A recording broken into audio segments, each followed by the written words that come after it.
The knock came 3 times, soft and unsure, almost lost in the scream of the winter wind.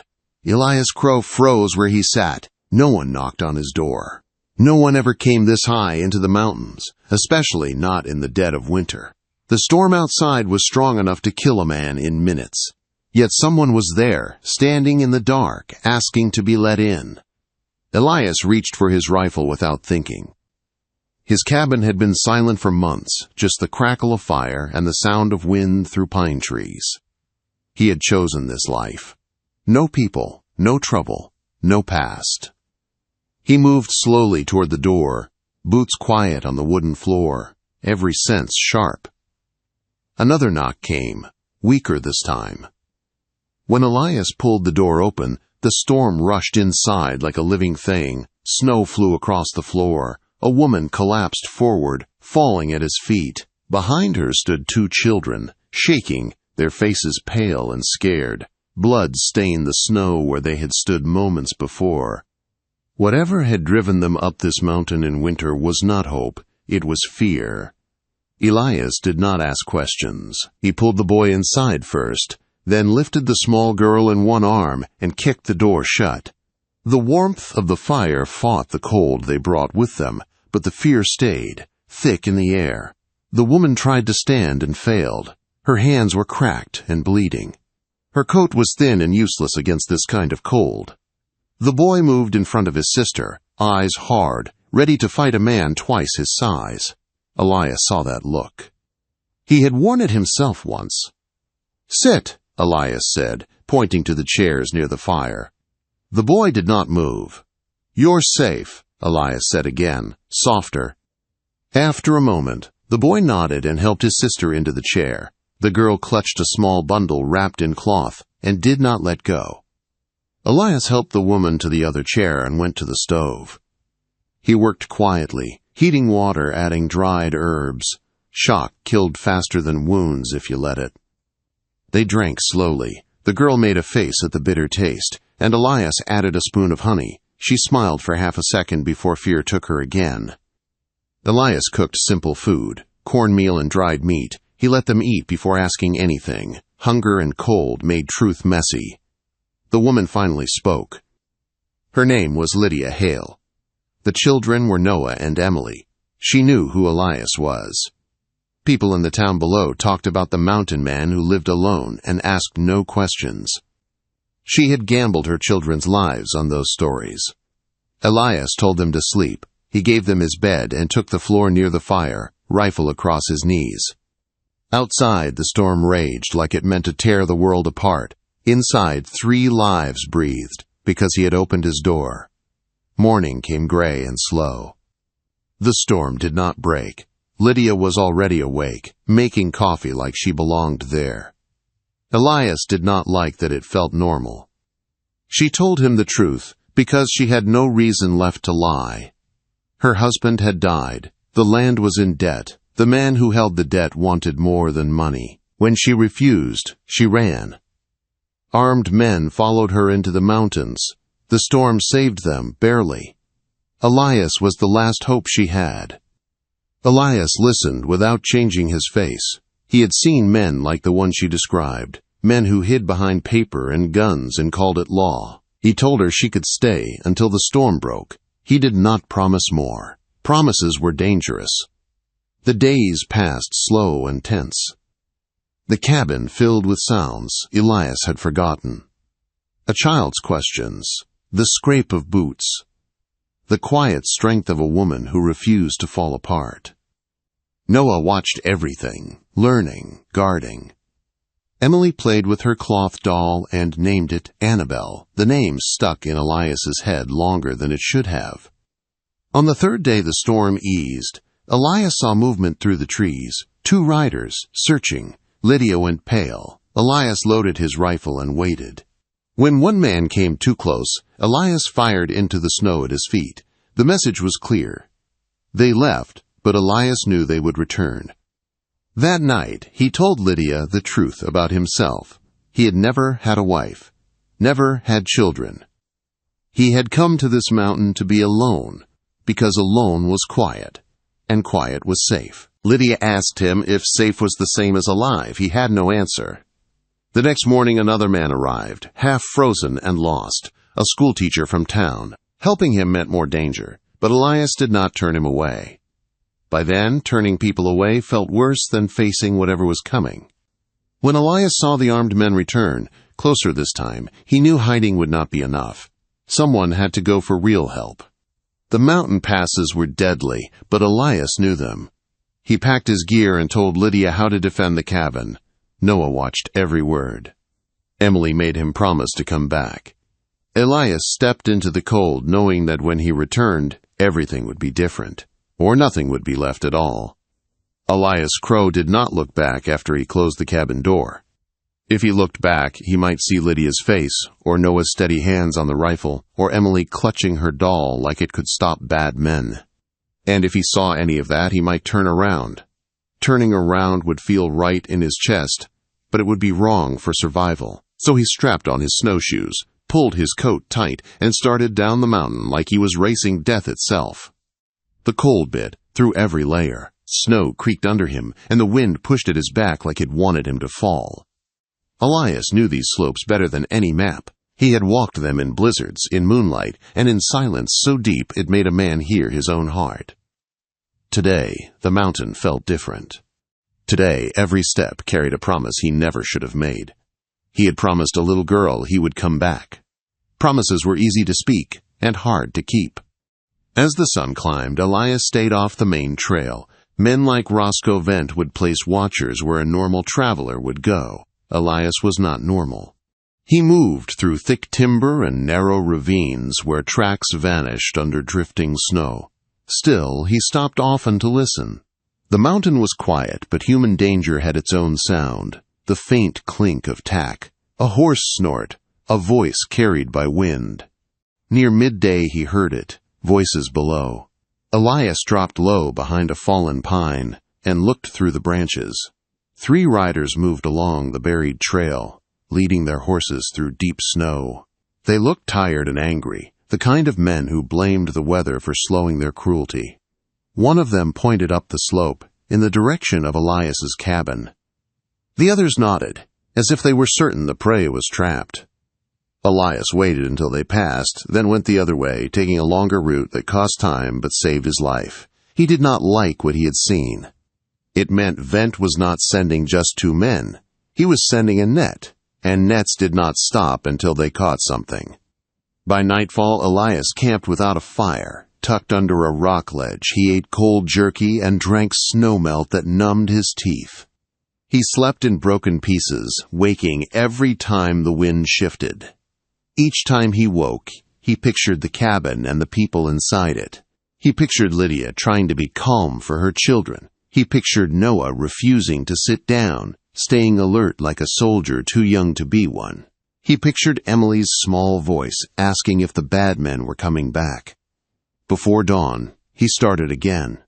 The second day brought him lower, closer to the valley where the air grew heavier and the snow less deep. Flat Ridge came into view like a cluster of tired buildings crouched beside a frozen creek. Smoke curled from chimneys. People moved through streets, bundled up, trying to pretend winter was normal. Elias had only come to town once a year, always in summer, always fast, always leaving before anyone could talk too long. This time he walked in during winter, dirty, tired, and full of purpose. He went straight to the doctor's office. The sign read, Dr. Harrison Webb. Elias knocked hard enough to shake the door. A voice from inside said they were closed. Elias told them a man was dying of frostbite in the high country. The door opened to a thin man with tired eyes and a careful face. He looked Elias up and down like he was weighing whether this was truth or trouble. When Elias said Walter Kemp's name, the doctor's face changed. Walter was known in Flat Ridge. He had taught half the town's children to read. He had helped farmers write letters and kept track of debts and births. If he was dying, it mattered to everyone, even the people who pretended it did not. The doctor agreed to come. He packed a bag with medicine, instruments, and bandages. Elias told him not to talk to anyone. The doctor did not ask why. He already knew. In a town like Flat Ridge, everyone knew who held power. They left by the trees instead of the road. Elias moved fast. The doctor kept up, breathing hard but refusing to complain. They had gone only a couple miles when Elias heard horses. He pulled the doctor down behind a log just in time. 3 riders passed close enough for Elias to see their faces. Hard eyes. Cold smiles. Men who did not fear being caught because the law belonged to their boss. The doctor whispered that they were Vent's men. Elias stayed still until they were gone, then pushed onward. The climb back into the mountain was worse than the descent. The doctor was not built for this kind of travel, but he did not quit. He stumbled once, and Elias caught him before he fell into a drift. They made a small fire only once, hidden in a sheltered cut of rock, just long enough to drink hot coffee and stop their hands from stiffening into claws. Elias did not sleep that night. He could not. Every hour felt like stolen time. Every delay felt like a door closing. When they finally reached the cabin, Elias stopped in the trees, scanning for signs of attack. He expected broken windows, smoke from fire, tracks everywhere. He saw none of that. The cabin stood quiet, the chimney breathing thin smoke into the cold air.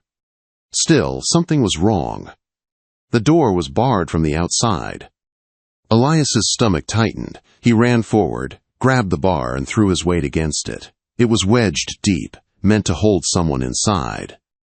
The doctor grabbed the other end, and together they yanked it free. Elias kicked the door open and stepped inside with his rifle raised. The cabin was intact. The fire was burning. Lydia stood by the stove with a revolver in her hand. Noah held the rifle near the window like he had been taught. Emily sat in the corner with Annabelle pressed to her chest. Walter lay by the hearth, pale but breathing. And tied to one of Elias's chairs was a stranger, his wrists bound and his mouth gagged.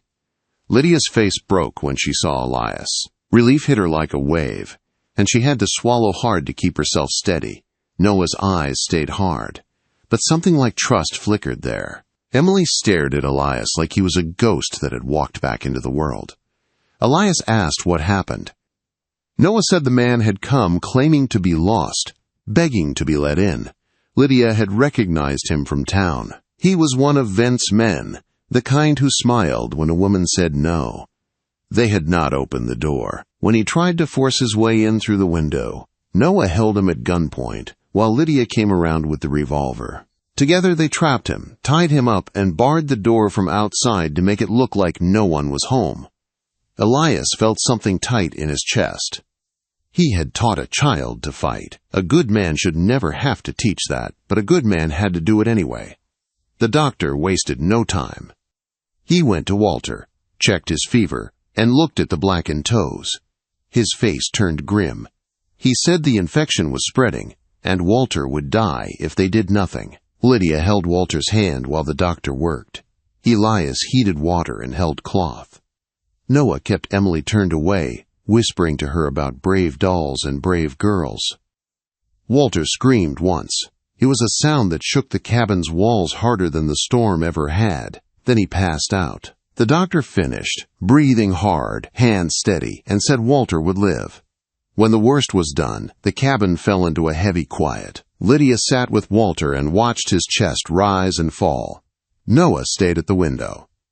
Emily finally crawled into Lydia's lap and hid her face. Elias turned to the bound man. He pulled the gag off. The man spit and cursed. He said Lydia was a thief. He said Vent owned the debt and the law was on his side.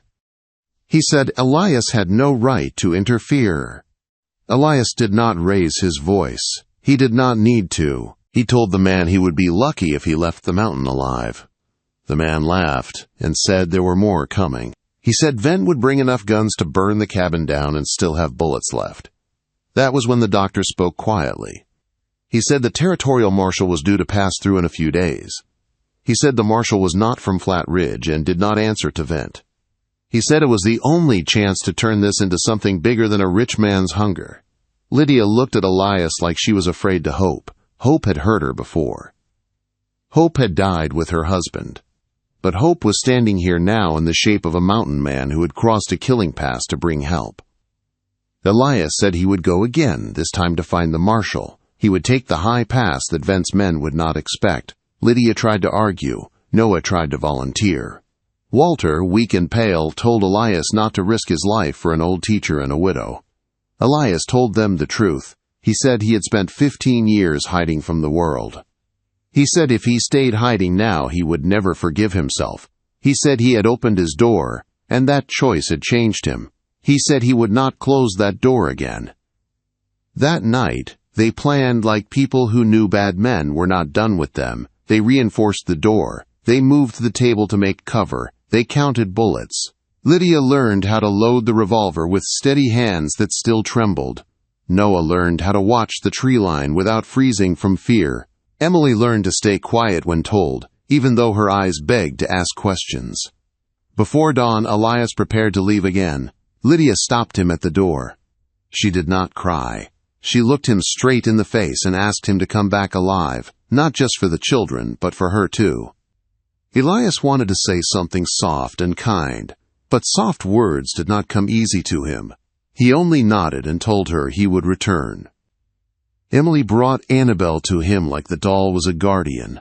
Elias touched the doll's worn cloth head with 2 fingers like it was a solemn oath. Noah watched from the corner, jaw tight, trying not to show that he was afraid. Elias stepped into the cold and began climbing. The high pass was worse than before. The wind up there was sharp enough to cut skin. Snow hid ice. Ice hid rock. One wrong step would send him sliding into a ravine that would swallow his body and never spit it back out. Still, he climbed. Every breath burned. Every muscle screamed. He kept moving because stopping meant thinking, and thinking meant picturing the cabin, picturing Lydia's face, picturing children staring at the door waiting for him. Then, near midday, he heard it. Gunfire. 3 shots, fast, distant, coming from behind him in the direction of the cabin. Elias froze so hard he felt his blood turn cold. His hands clenched into fists. For one terrible moment, every part of him wanted to turn back, to run downhill, to fight his way home. But he forced himself to breathe and remember the only reason he was climbing. If he turned back now, Vent would win anyway. He kept going with shaking hands and a heart that felt like it might split in 2. As the sun sank, Elias crested the high pass and began the dangerous descent on the other side. By morning, he reached the valley road and spotted riders in the distance. He shouted until his throat tore. The lead rider stopped and turned. A man with a star pinned to his coat dismounted and watched Elias approach. Elias told him his name. He told him about Lydia Hale and the debt and the armed men. He told him about a cabin on a mountain holding a widow, 2 children, and a half-dead teacher. He told him about the shots he heard. The marshal's face stayed calm, but his eyes sharpened. He said the local law in Flat Ridge could be rotten. He said men like Vent often hid behind paper and threats. He said if Elias was lying, he would regret it. Elias said the marshal could arrest him later. Right now, they needed to ride. The marshal agreed. They turned their horses toward the mountain. Elias rode hard, praying he was not already too late.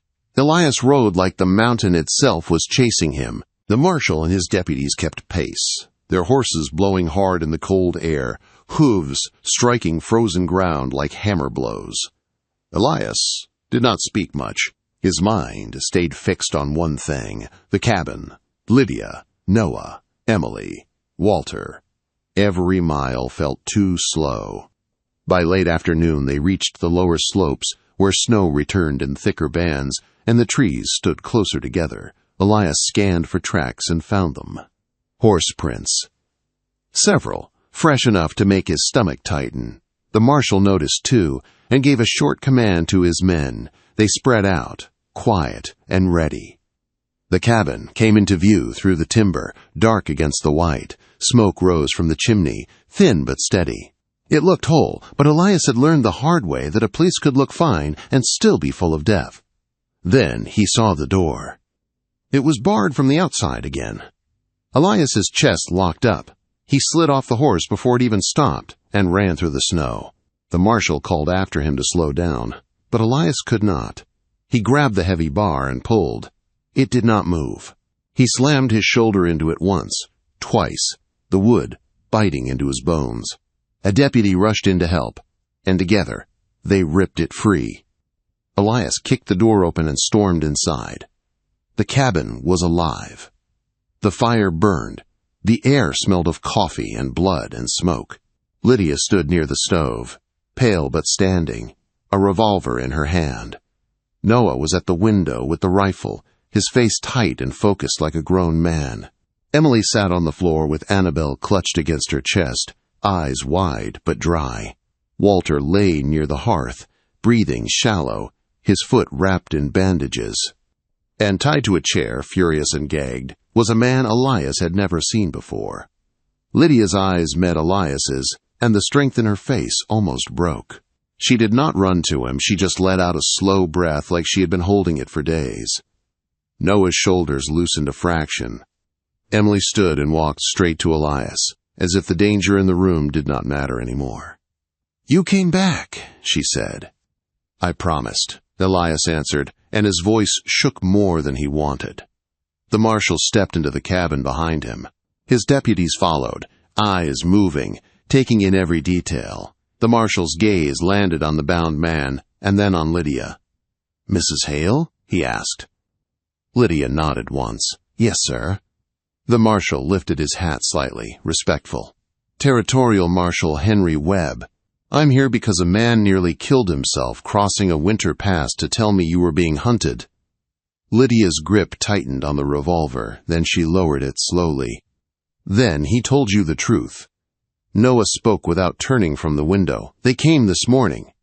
Elias's blood went cold. "How many?"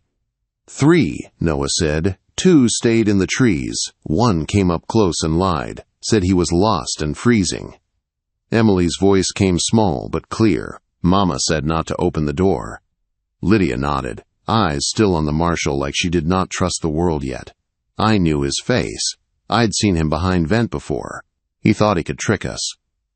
The marshal walked to the tied man and pulled the gag out. The man spat, then smiled, like he owned the air. "You got no right to hold me," the man said. "This woman owes Mr. Vent. I'm here on legal business." The marshal's voice stayed calm. "What business?" "Debt collection," the man said. The marshal leaned closer. "And what did Mr. Vent say she could do to pay off that debt?" The man hesitated, then sneered. "Whatever he wanted, it's lawful." The cabin went still. Lydia's face hardened like stone. Noah's hands tightened on the rifle. Elias felt something old and dark stir in his chest, the part of him that remembered war and what men did when they thought they could. The marshal's eyes went cold. "That is not lawful. That's a threat wearing a suit." The man's smile faded. "Vent owns this town. He owns the sheriff. He owns the judge." "Then he's been owning things he has no right to own," the marshal said. Elias stepped forward. "The shots I heard yesterday." Lydia's jaw tightened. "Noah fired once, a warning shot into the snow. They backed off, but I know they'll come again." The marshal nodded and turned to his deputies. "Take him." They untied the man and hauled him toward the door. He fought, cursed, and promised revenge. The marshal did not even look back. Outside, the deputies marched him into the trees. One stayed near the cabin with a rifle, watching the slope. Inside, the marshal set his attention on Lydia, gentle but firm.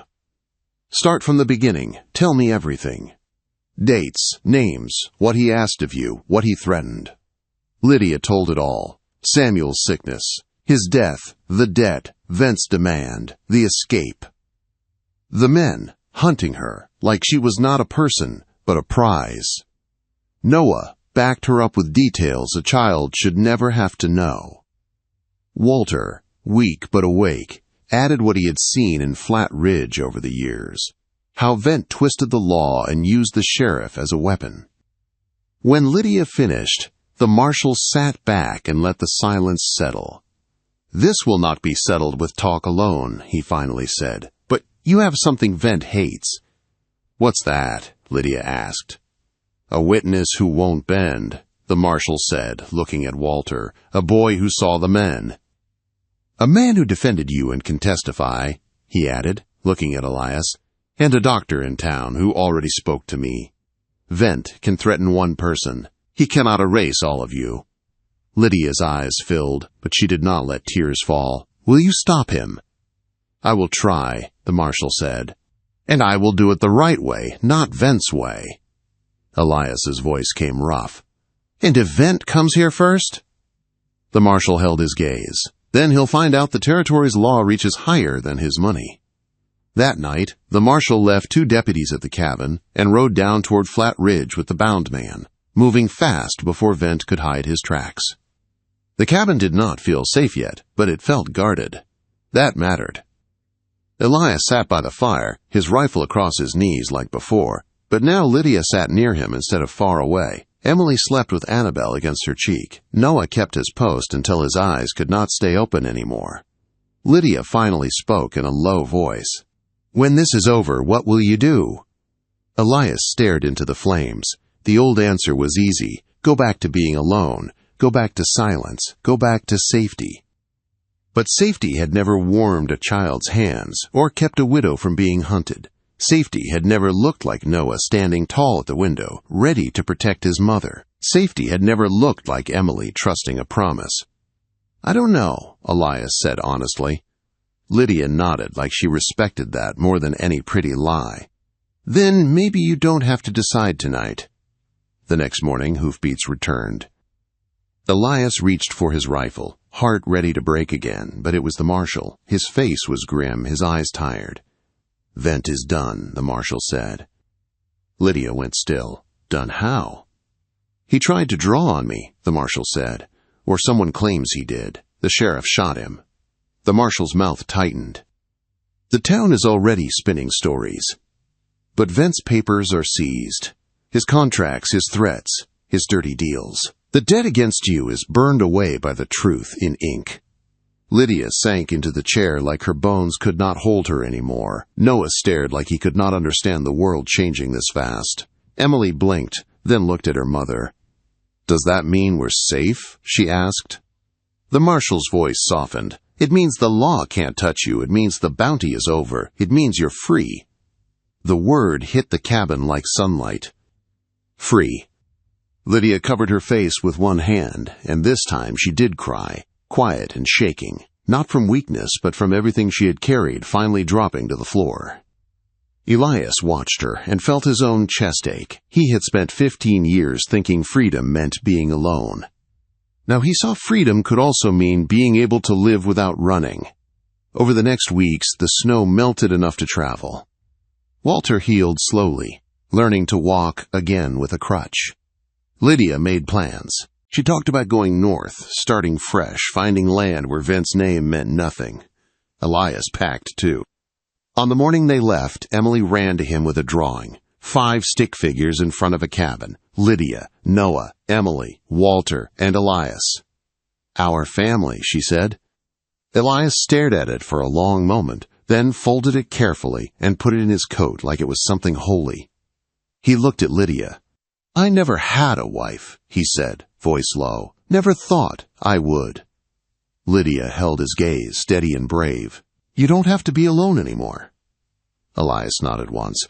Not a big moment, not fancy words, just a choice. They walked down the mountain together, leaving the cabin behind. The wind still moved through the pines, but it did not sound like a wounded thing anymore. It sounded like the world turning, making room for something new.